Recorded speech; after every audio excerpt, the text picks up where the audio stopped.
Welcome back to Mentor Orchard, and today we're talking about classroom management, which is a big thing that most teachers are worried about when they first start out.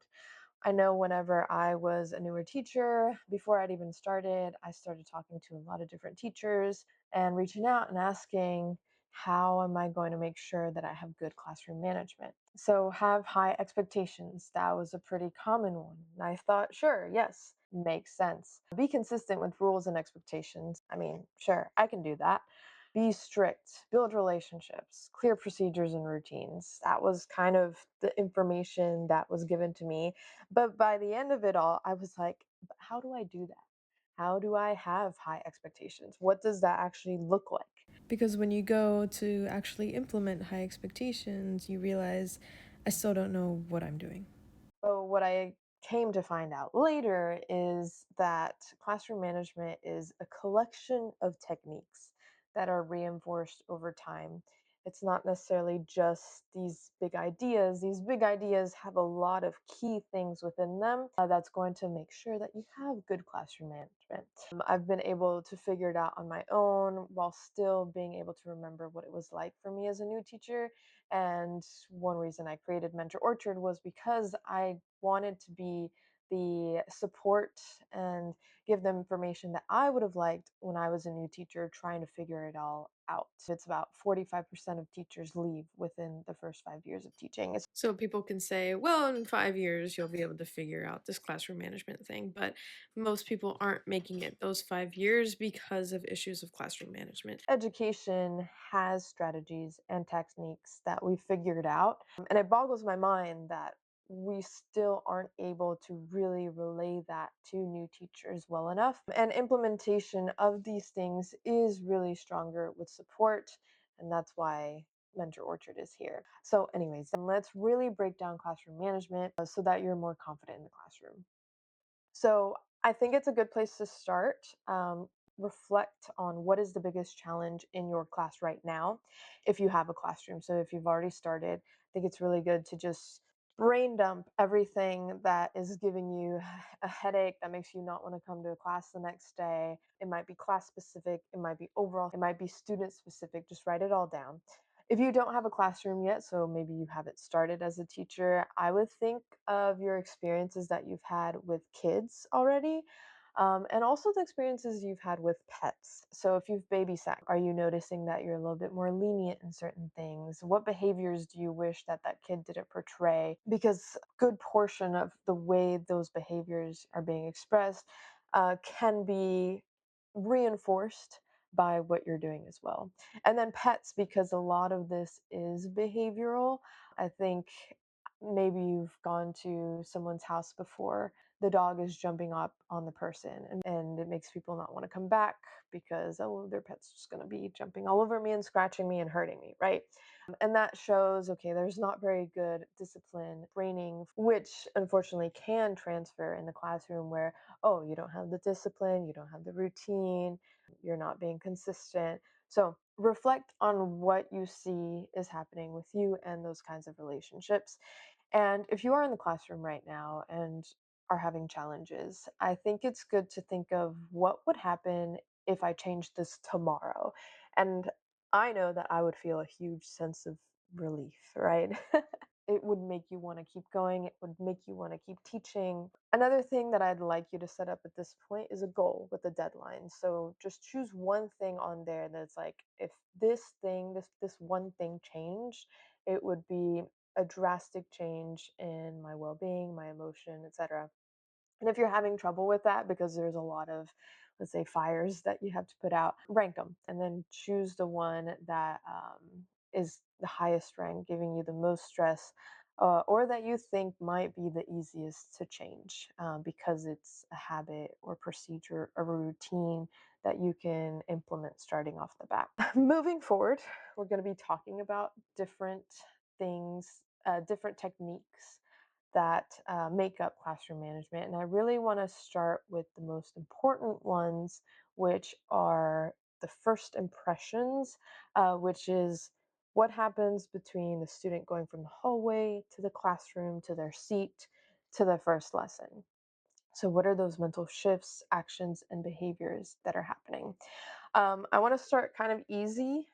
Easy is seating. Okay, so think of maybe you're in college, you have a place that you like to sit all the time, and then suddenly one day you walk in and someone's in your seat, and you're kind of like, oh, where do I sit now? And then you're thinking and you're looking like, what if I take someone's seat if I sit here? So level with kids, there's a lot of mental thoughts that happen whenever there is not a seating routine. So it might be, should I sit next to the boy I have a crush on, or my friends, or oh, if I don't sit here, then my other friend's gonna be mad, or someone's in my seat. Now we're gonna be arguing about who's in the seat. So having a seating structure is really, really important for teachers to have.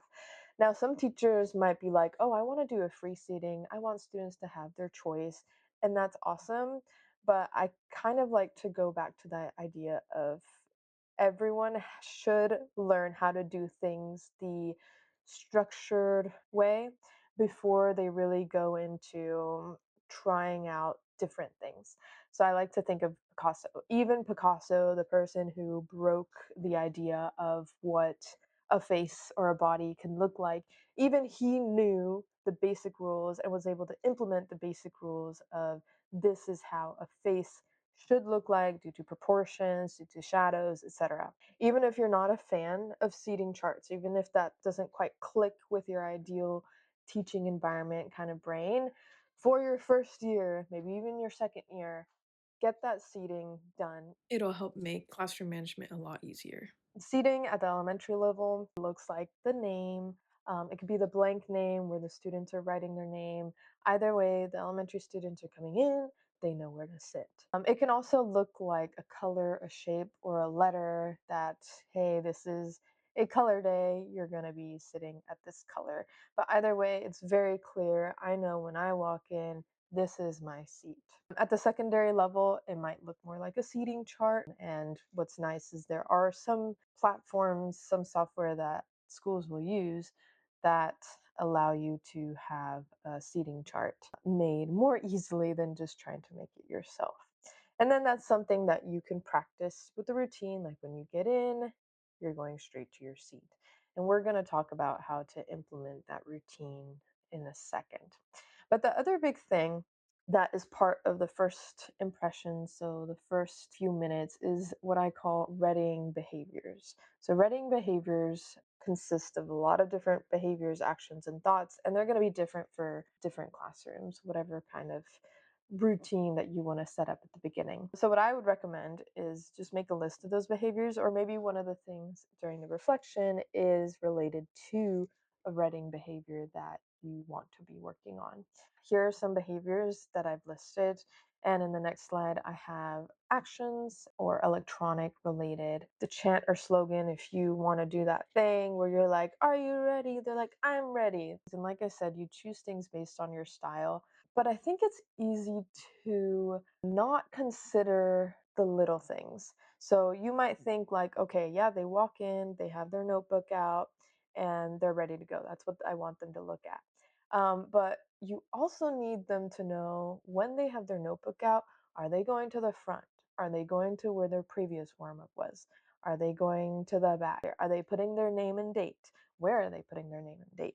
It seems very micromanaging, but if you've ever just let them do whatever they want, and I know this from experience, you'll see those notebooks, and some of them don't have dates, some of them skip pages, some of them combine math and other contents, like within, like not even sectioned off, but within. So you really want more of a structure because it helps them with their organization. I'm sure that the reason you yourself are probably really organized is because a teacher taught you that. And you might not even realize that a teacher taught you that. These are the little things that we want to make sure that our students are doing so they're academically organized and so that they don't even have to think about where am I putting this? They already know where they're putting it. They already know where to look for the date, right? So, how do we implement them? First, it's really good to explain the purpose, especially as you get to the older ages. Why are we doing this? Like, oh, miss, we have a seating chart. They're always going to complain. Don't apologize for wanting what's best for students. This is actually a quote from Doug Lemov. Students may think that we want free seating or We want to just be able to take notes however we want or whatever, right? They want that freedom, but they don't realize, a lot of them don't realize that it is through structure that you learn to be good academically outside in the working world. So you have to learn how to do it right. Back to the Picasso example, before you can kind of go off and do it however you want to do it. Explain the purpose. This is why we do this, but it's going to get you ready to learn. We have an important test and we want to make sure that we pass this test, and this is part of preparing us to do that. We do this because we are the best math classroom in the school, aren't we? So we're going to show that through what we do, right? So there's a variation in how you can explain that purpose. The other thing that is helpful is having visual aids. So maybe, especially at the lower levels, it's a poster with steps. A lot of elementary schools will use acronyms. So STAR, sit back, track your eyes. So make sure that you're tracking the speaker. There's a lot of various acronyms, and you can adjust that according to your style. The importance is that you structure it, right? Next thing is you want to model what that's going to look like. You might even model what is doesn't it shouldn't look like, especially if you have noticed maybe in your previous classes that's a mistake that students make. And then you want to repeatedly practice. You don't want to stop just because it's good enough. You want to make sure that you stop when it's exactly how you want it, because then it becomes really clear and they have a reference of what it should look like. And even if they're groaning, if they're like, oh, I don't want to do this anymore, but remember that you are doing what is going to be right for your students, what's going to be right for your classrooms. And I know reactions like that are not helpful, especially if you're a new teacher and you're doubting the things you're doing. Like, should I do this? Is this good enough? Doubts are also a big thing that prevent teachers from getting past that 5 years. That's also why it's good having a support person. But to prevent groaning, you can make it a game or a competition. You can do a simulation of a common error. You can do pretend practice first and make it fun. So you don't have to do this with a serious face, although you can if that's your style. You can do this with a smile. There's many ways that you can be, but just make sure that it is being practiced. They know what the expectation is, and that when it is done exactly the way you want it, there's a celebration, right? There's a reward. Whether it's a great job or I don't know, everyone, okay, hands in the air, that was great. And you adjust according to the level. The other thing that's really important is that maintenance is important. So even if you get it that first day, it's really important to continue to give those reminders of, oh, remember when you're walking in, oh, remember that you start here, especially at the very beginning. And then, especially after a holiday break, after a long weekend, or when you notice that morale is low, energy is low, culture is low, I think it's easy as a new teacher to be like, "Oh my gosh, like they're no longer doing the routine the way it's supposed to and things are breaking down and it's my fault and it's because it doesn't work." Like there's those doubts again, right? But just know that does not mean you're doing it wrong. It just means, okay, time to maintain it again. Explain the importance again, make it fun again, right? So it's not a failure of yourself. Really just start with one thing, run the implementation, practice it at home, and then just try it. So in the next upcoming videos that I'm putting out on YouTube, so please subscribe to Mentor Orchard if you'd like to know when these are coming out. So classroom resets are how we're going to implement things. But what if you're in the middle of the year, right? Sometimes that can have an added challenge because you go from, oh, the students had a lot of freedom to do this however way they did it. And now we're going to change things up for the better for them, but they might not see it that way at first, right? And I think classroom resets are a little bit more scary, so it's worth having a whole video on that. The other thing is closing routines. We talked a lot about opening routines. Closing routines are another good, easier thing to work on implementing little by little. And navigating student misbehavior, because sometimes on that list in the reflection, it's about a specific student, like how do I work with the student? And like I said in the beginning, having those classroom management practices more solidified is really going to help that. But sometimes there's a little bit more that has to be done there. We do have a classroom management cohort. So, like I said, how important it is to have that support around you to know, like, okay, you tried it and failed. Let's try to like figure out what's going on here. Or it kind of worked. Let's figure out what's going on here. Or it worked, but now I'm scared that it might not work the next day. Or it didn't work with the class. Like, there's so much to troubleshoot. And as great it is to be a teacher in your own classroom and that be your own space where you do your own thing, it's also can be very lonely and you feel like you're having to figure it all by yourself, and I don't want you to feel that way. So that's why I created the cohort. It is a small group cohort, so right now we have the waiting list, so if you want to sign up for it, check out the description box below. And if you are a new teacher, you don't have a classroom, definitely get some support behind you because I want you to go past the 5 years, or at least if you know that you're going to stay within that 5 year block, to have a 5 year block that is less stressful and that you feel more confident in.